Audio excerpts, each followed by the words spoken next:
You're listening to the Joyful Practice for Women Lawyers podcast, episode 181. Welcome to the Joyful Practice for Women Lawyers podcast. I'm your host, Paula Price, lawyer turned certified executive coach. This podcast was created to empower women lawyers just like you to create a life and practice you love. Join me every week for a break from the hustle so we can focus on you, what you truly want, and how you can create it. If you're over the overwhelm, done with putting out fires, and ready to redefine success on your own terms, you're in the right place. Ready for today's episode? Let's dive in. What would you most like to know about preparing for a performance review? You may be a summer student who is tuning in. It's your first summer at a law firm, and you're about to have your first performance review. Or maybe you're a lawyer, you're a few years into practice, you've been having reviews for a few years now, and they're going okay, but you feel like there are opportunities that you could really build on to make these reviews more impactful. Maybe you're a more senior lawyer, and the reviews that you're having are related to your performance and your promotion, potentially to partnership. This might be an opportunity for you to negotiate your compensation. Maybe you aren't the receiver of a performance review, but you are someone who is conducting the review of another lawyer. And what you're interested in is putting yourself into their shoes and thinking about how you might help them excel in their review, maybe offer a resource to them to help them prepare. Regardless of where you're coming from, I'm thrilled to have you here today and excited to talk about performance reviews with you. Today, we're going to talk about 5 steps that you can take to better prepare yourself for your performance review. And I'm really excited to talk about this with you because I think there's so much opportunity here. I have conversations with lawyers regularly about their performance reviews, and I help them to imagine what those reviews are going to be like and create a plan so that they can make those performance reviews as fruitful as possible. And that will, of course, depend on their objectives. So I'm glad you're here today. We're going to talk about some of the strategies that I've offered to my clients. And what I'd love for you to take away is how these strategies might be effective for you and what you can start doing today to prepare yourself for your upcoming reviews. So with that, let's dive in. Now, before I go into the 5 suggestions, the 5 strategies or ideas that I have to share with you, let's take a step back and think about the role that reviews play in your professional work. Now, maybe the review is something that you don't give a lot of thought to. Every 6 months or every year, you receive an email from somebody asking you to describe the projects you've been working on, the lawyers that you've been working with, so that you can be reviewed, so that information about your performance can be gathered and that information can be synthesized and digested, and you can be given feedback. That might be what it looks like for you. You may have a little bit more of an involved process. Maybe you are completing part of your review. Maybe you're completing a self-assessment form, and that forms part of the review process. Maybe you get a copy of a review that others make of you, or maybe you don't receive a copy. Maybe you receive verbal feedback within the review itself, but not a written document. So your review process could look any number of ways. And what I would invite you to think about is the role that it plays big picture in your practice. Now, for some people, the review can feel a little bit perfunctory, right? It's this thing that happens once every 6 months, once every year. You don't give it a ton of thought. You show up. It seems okay. Great. I can keep going on with my practice. I've got billable work. I've got files. I've got a trial. I've got a closing. What I'd invite you to think about is how you can make this process most impactful. And I'm not just talking about that time that you spend in the review itself, whether it's a 60-minute or a 30-minute meeting that you have with people who are involved in that process. I would invite you to think about how this review process can help to create a shape, to help you focus on what's important on your practice, to help create accountability year-round for something that may only happen once or twice a year. You might think of other areas of your life where you have this type of accountability. A couple of ideas came to mind for me. the dentist, right? If you've got an appointment every 6 months, that probably means that you're thinking about your dentist appointment throughout the year. You're brushing your teeth at least twice a day. You're flossing them. You're noting any concerns that you might want to bring to your dentist. If it gets pretty bad, you might be scheduling an additional appointment. Taxes, right? You're filing your taxes every year. So you might be thinking about how you're gathering your documents and your income and your expenses and how all of that information is going to be relevant when it comes to filing your taxes. Now, I realize that these are not wonderful examples because people typically don't love doing their taxes and they sometimes dread going to the dentist, but there are other examples too, right? Every new year, you've got that reset and you start thinking about what you want to create for that year. Your birthday might be a time of reflection when you ask yourself what has happened over the past year and what you'd like to see happen in the year that's coming up. Anniversaries as well, right? If you're married or if you have work anniversaries, these are also a really good time to reflect, right? The date itself gives a marker in time that creates an event, right? It creates an opportunity for reflection, for a celebration, for planning for the future. So when it comes to your review, I'd invite you to think about the role that it could play in your practice. Maybe it already plays a role like that. If not, what could you make of this review so that it becomes a measure, it becomes an additional tool for you to create accountability in your practice, to create direction and go in the way that you want, to gather that feedback and to use it in a way that really supports you with your long-term career objectives. The other thing I'd love to offer to you, in addition to the way that you're thinking about your review process, and it is related, is to take ownership over the process. So sometimes the review process can feel like it's something that's being imposed on you or it's done to you, that the organization, the firm, the company, wherever it is that you are employed, that they are the ones who are running the reviews and therefore it must be for their benefit. What I would invite you to think about is how the review process is to your benefit. I would invite you to take this process very seriously, to think about this as an opportunity for you to get feedback on your career, to get information about how you're doing, to help you set the framework and the groundwork for what you want to accomplish going forward. So that also could be a shift. You may already be thinking that about your review process.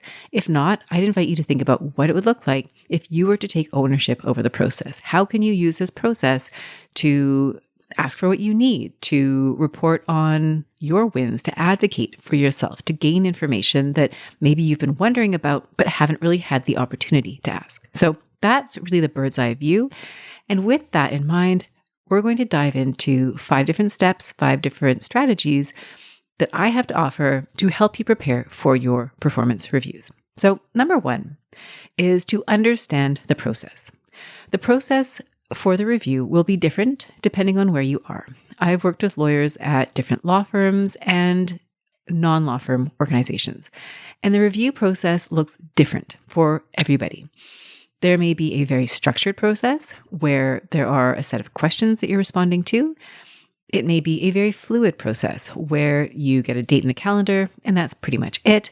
You might be in a firm or organization that doesn't do reviews, in which case I'd invite you to think about what kind of review process you might set up for yourself in order that you can accomplish some of the same objectives that we're going to be talking about in today's podcast episode. So, what does the review process look like within your organization?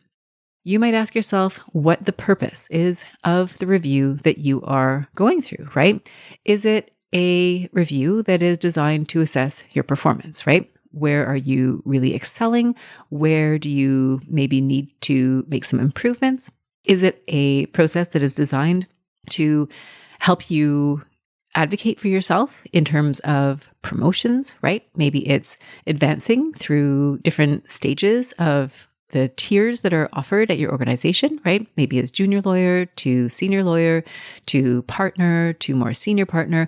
Maybe this is an opportunity for you to advocate for what's next, to learn about where you are in terms of status, what you need to do in order to reach that next level. It might be an opportunity to advocate for compensation. This might be part of the process that you are there to highlight some of the achievements that you've made over the course of the year and to, in turn, make an ask for compensation that reflects those achievements. It might be also that you're there to check in on anything that you need, right? Maybe you're invited to bring a plan for your practice or bring any concerns that you're having about your practice. And this is an opportunity to put some of the supports in place that you might need, whether it's additional training, whether it's additional support in terms of staff, whether it's additional support in terms of a team of lawyers that may be supporting you as you further progress in your career. So you want to ask yourself, what does this process look like? What is the purpose of this review process? And you also want to ask yourself what it is that is being measured. Are they measuring performance? Are they measuring numbers? Are they measuring your ability to lead a team? Are they measuring your progress this year relative to last year? So you want to know what those categories are. You'll also want to know what the review process entails. If there is that meeting at the end, what's that going to be like? Who will be there? When is the meeting going to take place? Will it be in a boardroom? If so, where is everybody? Where are people sitting? So you want to have this idea in mind of what it is that you are stepping into. Is there a self-assessment as part of the review process? And if there isn't, do you want to do a form of self-assessment? What else might be a part of the process? You'll also want to ask how your progress is being measured, or the things that are being measured, how are they being measured, right? Does your firm have a checklist, right? An objective checklist of skills that you should have at a certain level of call? Have you been given a list of objective measures that you were expected to reach by a certain point? Is your performance being measured by other lawyers? That is quite typical in a firm, that other lawyers will review you. They will review the work that you've done for them. Are they being given certain criteria through which they are evaluating you? So you want to know that information. And some of this information might be hard to find. You may have a centralized place to go where all this information is laid out for you in black and white, in which case that's great. You can consult that information and learn much of what you already need to know, but it might not be that crystal clear, in which case you might think about who you can go to in order to gain access to that information. It could be a lawyer who's a little bit ahead of you. It could be your mentor. It could be the professional development director within your firm. So you want to ask yourself who you would potentially go to in order to elicit this information, because the more information you have, the better prepared you're going to be for the review itself. Now, as I mentioned at the beginning, yes, we're thinking about this in terms of the review process. However, this also has bigger picture implications for how you are managing and proactively managing your career. So step 1, understand the review process. Step 2, I am going to invite you to treat the review process as a year-round project. Now, if you're listening to this podcast episode and your performance review is tomorrow, do not worry. You can take this advice and apply it next year. I don't want you to feel discouraged or like this is not going to be helpful because your review is very close. And here I am saying this is a year-long project. So forgive me. But I truly believe that it is. Now, when you have your review, ideally, there should not be any surprises at that review. It shouldn't be the first time that you're learning of problems potentially, if there are performance issues, nor should it be the first time that you're hearing that you're doing an excellent job, right? Chances are you will have received feedback in the months prior to your performance review and throughout the course of the year that helps you situate where you are in terms of your practice. So we don't want this to be the first time. We don't want this to be a surprise situation for you. We want you to have a pretty clear expectation about what is coming up. Now, why I'm talking about this year-long project is let's think about this review as the event, right? Kind of like we talked about filing your taxes, right? Here's the date that you make that submission. Or if it's your trip to the dentist, you're there and they give you the thumbs up because you've been flossing every day. So what can you do in the interim to ensure that you're going to have a strong performance review? And here I'd invite you to think about the ingredients that are going to go into your review. So if you imagine that your review will be on paper, for example, there's a report that will be produced. You want really good information to provide the foundation for that report. you might think about cooking a meal, and you may have heard the expression about how you can only make good soup with quality ingredients or something like that. It's the same thing for your performance review. You want to harvest as much good, useful, helpful information as you possibly can so that when it comes time for the review, there's all this great feedback, there's all this information that you can use and that others can use to give you that feedback for your review. So what does that mean to you? It means being proactive about thinking about the type of work that you want to do and going and soliciting that work. So you might think of the what category. What is the work that you want to be doing?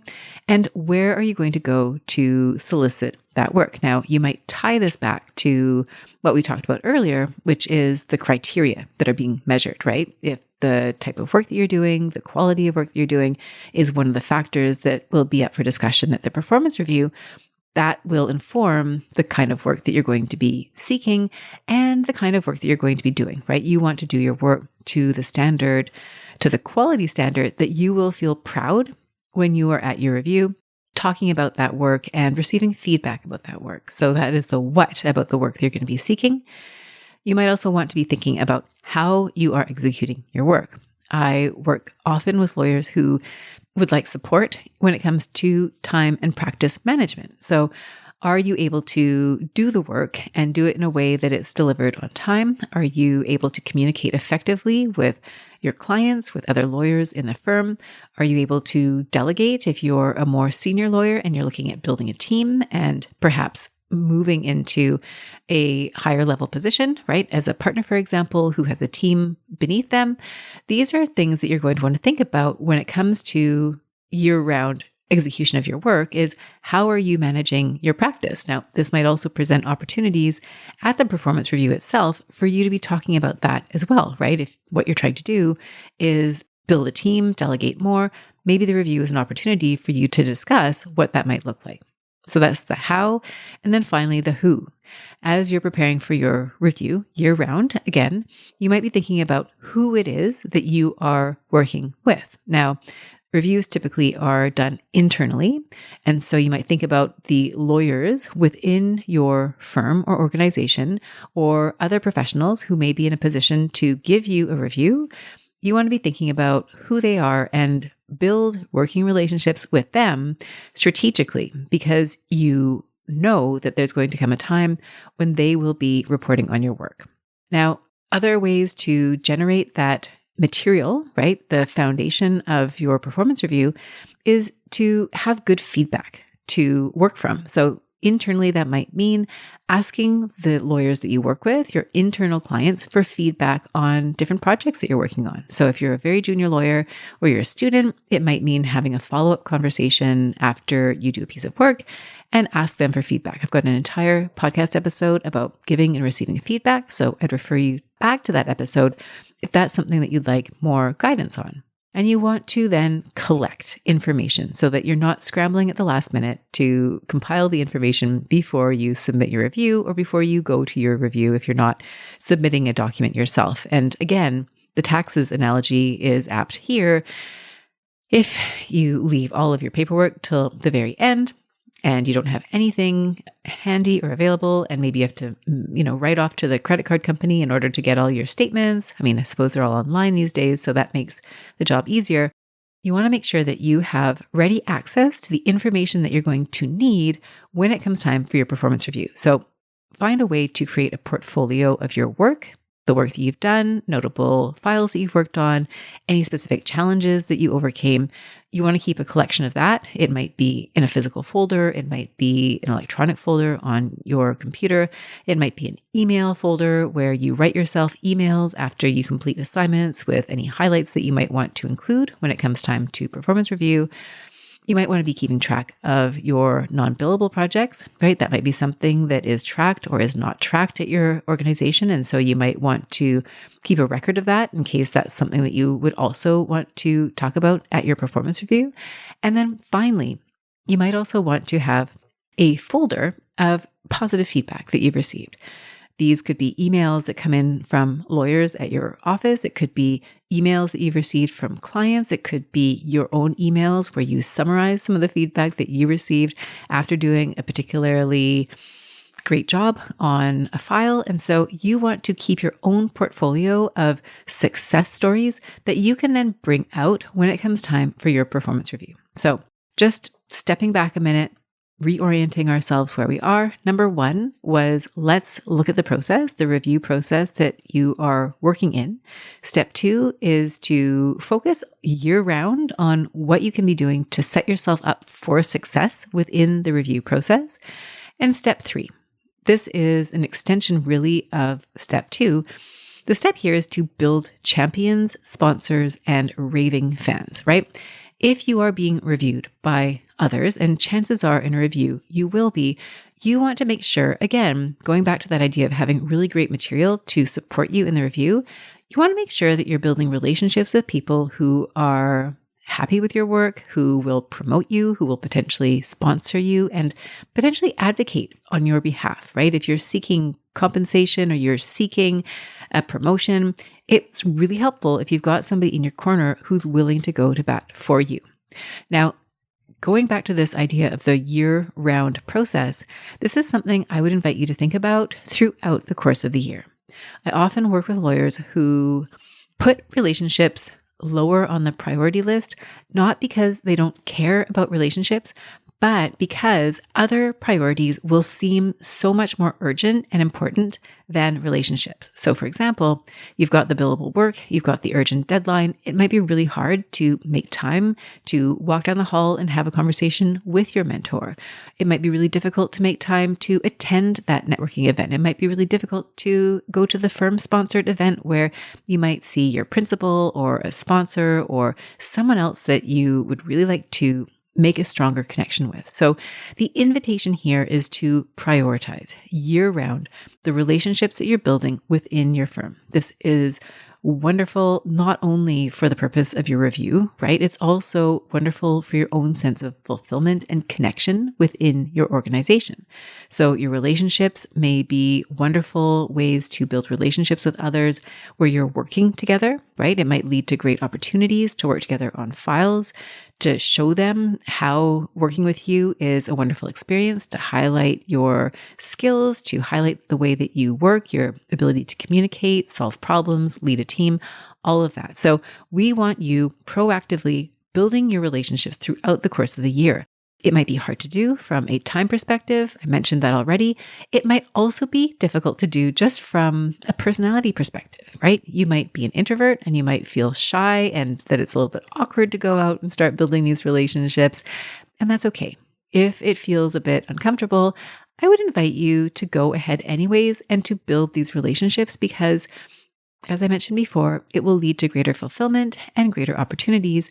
And when it comes time for your performance review, you'll have more lawyers out there, more sponsors, more advocates who will be able to speak on your behalf and to attest to the quality of your work. So going back then, I mentioned at the beginning how the performance review is kind of like an event, right? It's like that anniversary. It's that year-end reset. It's the trip to the dentist. This is what I mean, right? If you're motivated by the fact that you're thinking about your review and how you want that to unfold, and you're taking steps throughout the year to set yourself up for success, you will benefit not just by having a good review meeting. Let's say it's a 30-minute meeting that takes place once a year or twice a year. That will be a more positive experience. But throughout the course of the year, you're also having these other corollary experiences that are also to your benefit. So we've talked about step one, understanding the process. Step two, making the review process a year-long commitment. Step three, building relationships, right? Champions, sponsors, raving fans. Oh, I forgot to mention, this could also be raving fans with your external clients. These may be clients who you work with directly. They may not be speaking directly to your reviewers, right? They might not be writing in to the director of professional development saying, I worked with Paula and she was great. She did all these things. But if you're generating feedback from them based on that relationship that you have working with them, based on some of the feedback that they've been providing you, you can also share that within the context of your review. And that brings us to step 4, which is let people know about the review process and help them with the feedback that they provide on your behalf. So chances are, if you work in an organization where there's a review process, you'll be asked to provide a list of lawyers that you have worked with. Sometimes there's a cutoff, right? If you worked with them for a certain number of hours or more. Sometimes it'll be a little bit gray for you in terms of, do I put this person's name on the list or not? And what I would invite you to do is, when you go to compile your list of lawyers, and you may also be asked to compile your list of jobs done for those lawyers, I would take that process very seriously.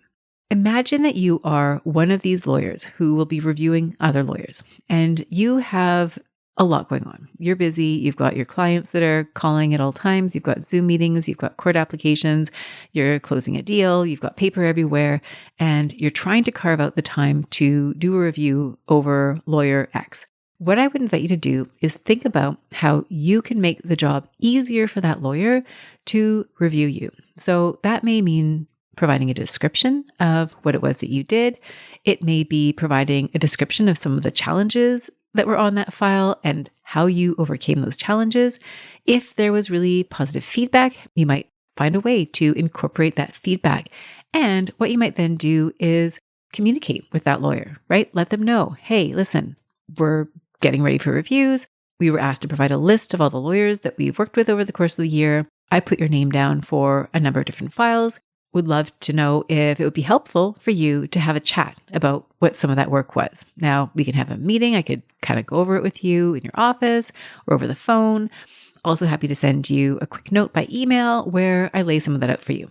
So now what you're doing is you're providing that lawyer with an opportunity to make it easier for them, right? They can see firsthand what it is that you've done, and that might form the basis then of their review for you. So consider whether that would be something that would work within the process that you have, whether that would facilitate the process for the person who is providing the review, and as an opportunity for you to now advocate for yourself using information that you've been collecting over the course of the year. Now, you may also have an opportunity to present this information in an assessment form that you would fill out yourself. So again, that will depend on the review process. If there is a formal process where you are completing a self-assessment, where you are talking about what you perceive to be your wins over the course of the year, your goals for the next year, there might be different categories that you're responding to, then you'll have an opportunity to populate some of this information for yourself. If you don't have an opportunity to do that as part of the formal process, you might think about integrating that into the review itself, right? If you have that meeting and you come prepared for that meeting, these might be things that you want to share, even if it's outside of the prescribed process. So again, think about how you're setting other people up to be positive reviewers for you, how you're setting them up to be in a position where they can advocate for you. Hey, I worked with this lawyer. They did a great job. Here's what we worked on. Here was some of the client feedback. This part of that file was really challenging. I was impressed at the way they navigated that challenge. And so again, you're setting them up for success and being able to report on you because they're busy. You're busy. Everybody's busy. This is basically a way to help jog their memory and give them that information that will be helpful for your review. So that brings us to step 5. And this is where we're planning for the review itself. So I'm imagining that you have a performance review, a meeting, whether it's in person, whether it's virtual, and that meeting will involve other people. Typically, it's the group head. Sometimes it's your mentor. Sometimes it's the managing partner. Sometimes it's the professional development director. So you will know who it is that will be within that room. And usually it's a meeting and it will take some period of time. Maybe it's a few minutes, maybe it's an hour. You will know how long that meeting takes. And what I would invite you to do is to be strategic about how you approach that meeting. I think it's really easy to slip into the mindset of it's a review. They will set the schedule. I will show up. I will answer any questions. I'll get a chance to hear how I'm doing. And what I'd invite you to think about is how you would like to present at that performance review. What would be valuable for you and the firm from you doing that additional prep work and thinking about how to make the best use of that time. Now, taking a step back, this is an opportunity where they have all just received feedback about you. everyone is there and the focus is on you. So if there are growth opportunities that you want to pursue, if there are concerns that you have, if there's an area where you would like to advocate for yourself, this is a wonderful opportunity for you to do that. So what's a way that you might structure this conversation? I would invite you to have a plan. Much like you would plan for a job interview, I would invite you to think about what this process is going to look like. And I'm going to offer you a bit of a framework. The first part of that framework would be to identify what your objectives are for the meeting. I have a podcast episode all about setting a great goal. So you might go back to that. It's episode number 6. And that goal is really for you. It doesn't mean that you have to tell everybody what your goal is for the meeting, but I would invite you to know for yourself what your goals are for the meeting. So it might be simply receiving some information about how you're doing. It might be sharing information about how you're doing. It might be asking for something that you need. It might be getting a general sense of where things are at in your group. So you will have a list of objectives for that meeting, and that will help you have clarity about what you want to see happen there. Now, the next thing I would invite you to prepare for is to have a plan over how you would anticipate presenting within that meeting itself. And I have a fairly standard way of thinking about this. It's my standard approach to feedback. It's my standard approach to delivering news. And it's very simple. And I like it to be simple because then it's easy to do. And I find anything that's easy to do is much more likely to get done than things that become too complicated. So here, it's a 3-step plan. Number 1 is the positive. Number 2 is the negative. Number 3 is the what's next. So going back to the beginning, positive. I would invite you to think about what you can highlight that is positive.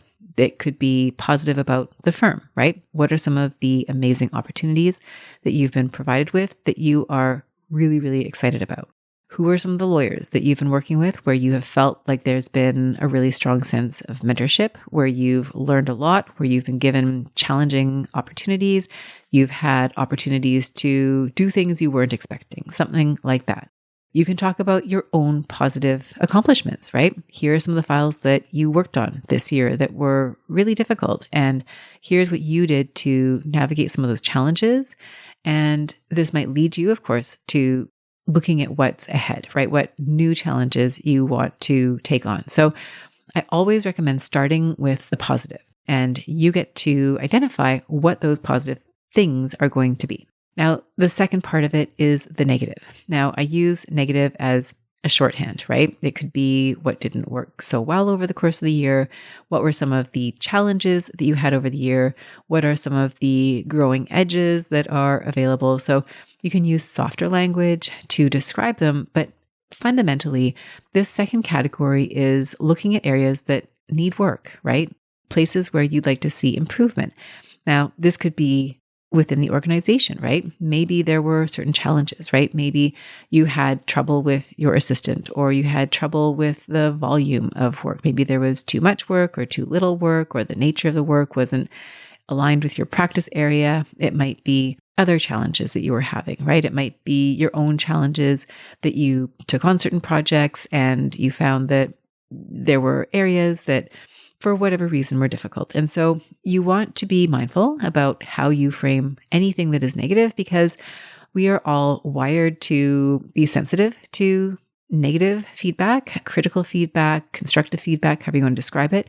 So you always want to approach it gently and assess what will be the most appropriate in the context that you are in. This includes anything that is constructive with respect to the organization or people within the organization and with yourself. You might also consider whether the performance review is the appropriate space for the feedback, right? Sometimes it is, sometimes it isn't. Again, I would invite you to exercise your judgment and think about what you want to discuss in this context. And then that leads to the next steps, the third category, which is what do you want to see happen next year? It might be goals that you have for your professional development, the type of work you want to take on, the type of role you want to take on. It might be relationships that you want to build. It might be business development initiatives. It could be anything. It might be steps that will help to resolve any challenges that you were having. So if there was a particularly challenging component of your work and you've identified a solution, it might be talking about that. If you're looking to grow your practice in a new area, it might be talking about your plan to do that. So this third part of the structure that I would invite you to consider is, what comes next for you? What are some of the initiatives that you would like to take? So for yourself, before you've stepped foot into the review itself, you have now considered what your goals are for the meeting, right? You've considered what are the highlights that you'd like to share? What are some of the challenges that you may wish to discuss? And what are the next steps going forward? Now, you have this plan, and I encourage you to write your plan down for yourself to know what you're going to say. Sorry, there's one other thing that I'd like to mention. In that next steps category, this is a great place where you can ask questions. So if you've got questions about where you are in terms of status, right? If you're looking to be promoted to partner, for example, and you're a couple of years away from that, what needs to happen in order for you to make partner? Or maybe you're closer than that. Maybe you're already partner and you're wanting to take on more of a leadership role. What does that look like? It's also a great place for you to ask for input. So if you've got a plan that you are proposing and you want to know what they think about that, then this is a great place to seek that input. So we want you to use that next steps place to share information, right, about what you see for the future, but also to ask questions about what the organization, the leaders that lead the organization, your practice group leaders, what they think about the plan as well. So again, going back to this plan, I would encourage you to have it pretty clear in your head. And when you are in the meeting itself, you will be able to tell whether or not it's a plan that you will follow. So if you've ever been a litigator, then you may show up at court one day with all of your submissions perfectly prepared, and the judge that asks you for a single question, right? They don't want to hear the full breadth of your submissions. There's just this one thing that they want to know. And so you might imagine that at your performance review, the same thing could happen, right? You go in with a plan, but really you only cover a couple of the points that you had to make. But what you might also find is that the rest of it has already been understood. Maybe there was a whole written submission process, and so everybody is on the same page and there's just a few things that you need to address. So be prepared to not follow your plan, but once you have that plan in place, it'll make it so much easier for you to assess whether or not this performance review you're using it to achieve the goals that you've set, and you know the information that is important to you to be able to communicate within the context itself. So I'm going to review that one last time, the 5 steps. Step 1 being learn the process, right? What are the steps? What can you expect from the review process itself? What is your firm or organization measuring? How are they measuring it? What does the review process entail? If there's a meeting, who will be there? If there are written documents or reviews, what do those look like? Who is going to be involved in the whole process?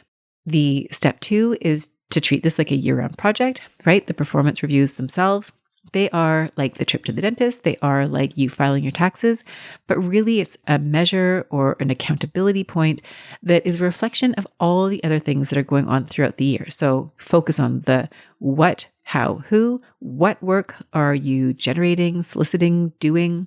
How are you doing your work? What are your practice management skills? How are you delivering? How's your communication? How's your leadership? And then that who question, who are the clients that you're working with and the people who ultimately will review you?